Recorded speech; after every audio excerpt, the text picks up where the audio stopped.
नमस्कार दोस्तों, short hand house YouTube channel पर आपका स्वागत है। यह डिक्टेशन जीडी बिष्ट सर की विशिष्ट डिक्टेशन पुस्तक से 100 शब्द प्रति मिनट की गति से रहेगी। डिक्टेशन स्टार्ट होगी 5 सेकेंड बाद।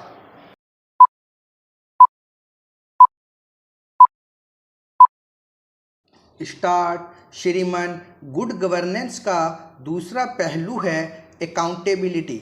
हम यह मानकर चलें कि कुल मिलाकर जो गिरावट आई है उसमें हम खबरों की स्पीड से चलते चले जा रहे हैं। पीछे की चीज़ें छूटती चली जा रही है। खबरें आती है जाती है, घटनाएं आती है जाती है, अकाउंटेबिलिटी का विषय छूट जाता है।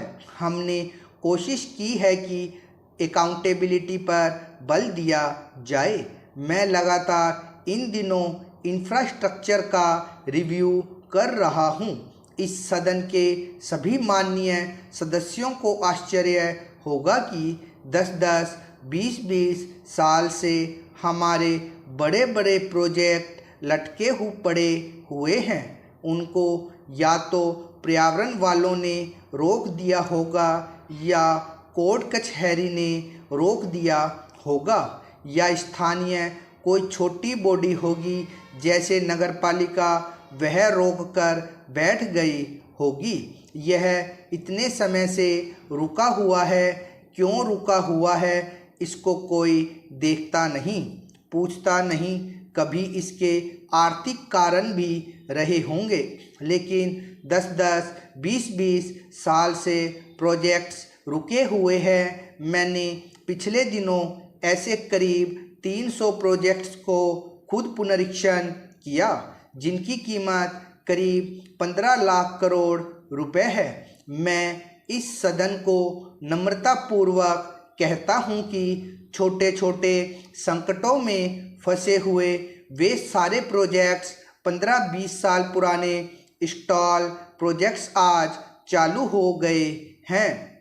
उनकी गति बढ़ रही है। इसका परिणाम अच्छा निकलेगा। गुड गवर्नेंस का तीसरा पहलू होता है विकेंद्रीकरण। इतना बड़ा देश हम केंद्रीकरण विधि से नहीं चला सकते। इसका जो परिणाम आया वह हम जानते हैं। क्या क्या बातें सुनी गई। गुड गवर्नेंस का तीसरा पहलू होता है विकेंद्रीकरण। इतना बड़ा देश हम केंद्रीकरण विधि से नहीं चला सकते। इसका जो परिणाम आया वह हम जानते हैं। क्या क्या बातें सुनी गई। अध्यक्ष महोदया, पहले रेलवे की सारी निविदा प्रक्रिया यहाँ होती थी। आज हमने इसको क्षेत्रीय प्रबंधन के अधीन कर दिया। अब निविदा प्रक्रिया वहीं से चल रही है और गति से चल रही है। पहले 300 करोड़ या 500 करोड़ रुपए तक कैबिनेट की स्वीकृति के लिए आते थे। इस कारण इंतजार करना पड़ता था। अब हमने तय कर दिया कि वह मंत्रालय करेगा। अगर वह 1000 करोड़ रुपए से ऊपर का प्रोजेक्ट होगा तभी उसको कैबिनेट में लाना है। उन कामों को आगे बढ़ाएं। मेरा कहने का तात्पर्य यह है कि हमने विकेंद्रीकरण के द्वारा इसको आगे बढ़ाने का प्रयास किया है। गुड गवर्नेंस की एक महत्वपूर्ण बात होती है इफ़ेक्टिव डिलीवरी। अब यहाँ जनधन अकाउंट की चर्चा हो रही है। हमारे माननीय नेता विरोधी दल ने भोपाल के अच्छे उदाहरण दिए। मैं गुलाम नबी जी का बहुत आभारी हूँ कि जो विपक्ष को करना चाहिए वैसा सटीक काम उन्होंने किया। भोपाल ज़िले में किस गांव में कौन जनधन अकाउंट से रह गया है उसकी रिकॉर्डिंग तक करके ले आए। यही होना चाहिए, तभी एग्जीक्यूटिव अकाउंटेबल बनेगी। इस सदन के सदस्यों का यही काम होता है। यह मुद्दा मेरी सरकार तेरी सरकार का नहीं होता है और मैं मानता हूँ कि यह सही दिशा में प्रयास है। उसमें तथ्य क्या है वह कल अरुण जी ने कह दिया। मैं तथ्य की चर्चा नहीं करूँगा।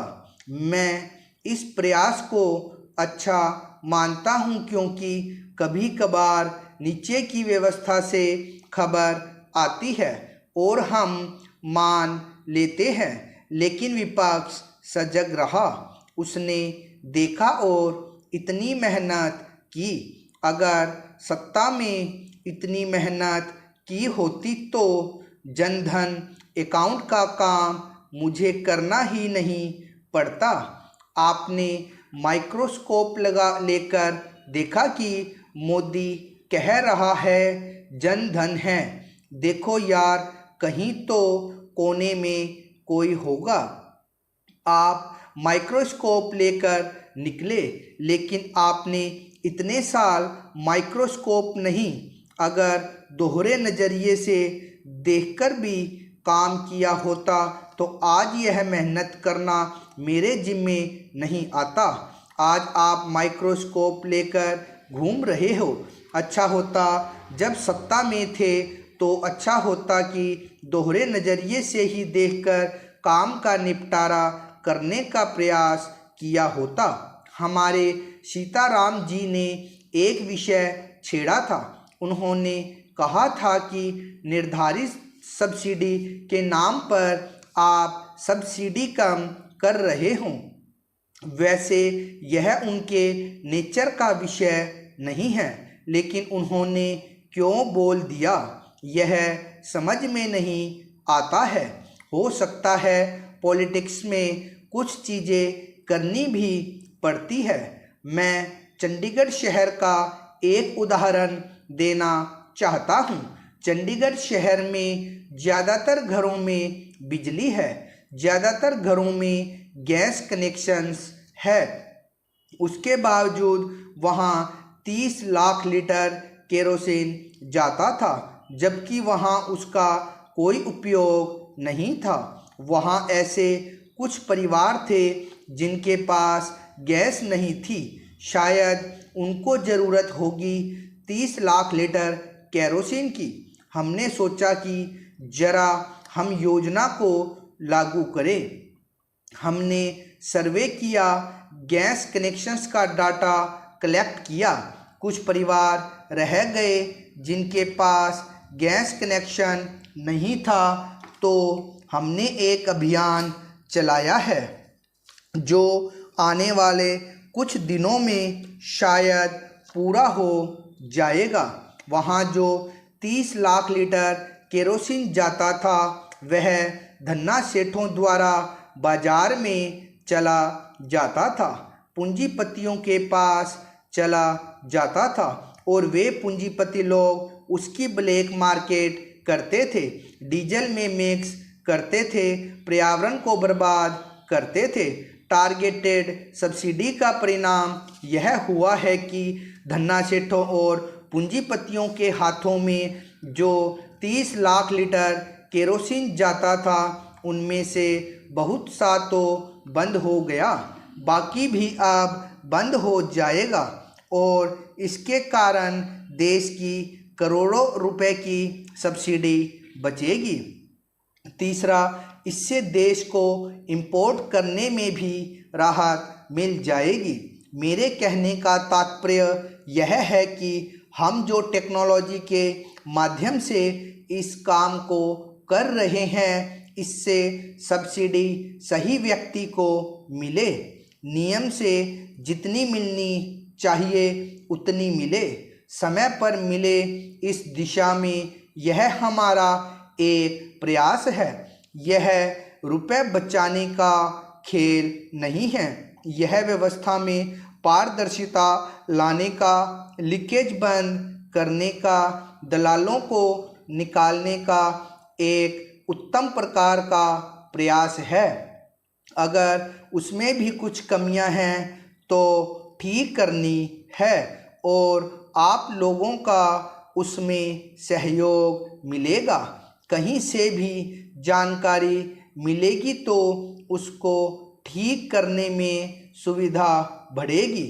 मैं सबको निमंत्रण देता हूं कि अगर ऐसी कोई बात ध्यान में आए तो सरकार के ध्यान में ज़रूर लाइए ताकि हम इसको कर पाएँ।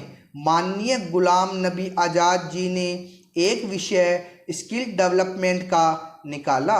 आपने कहा कि डॉक्टर मनमोहन सिंह जी ने इसको शुरू किया था। स्टॉप। इसका आप डिक्टेशन का बार बार लिख के अभ्यास करें तथा डिक्टेशन लिखते समय वाक्यांशों का प्रयोग जरूर करें और इसे ट्रांसक्राइब जरूर करें। धन्यवाद।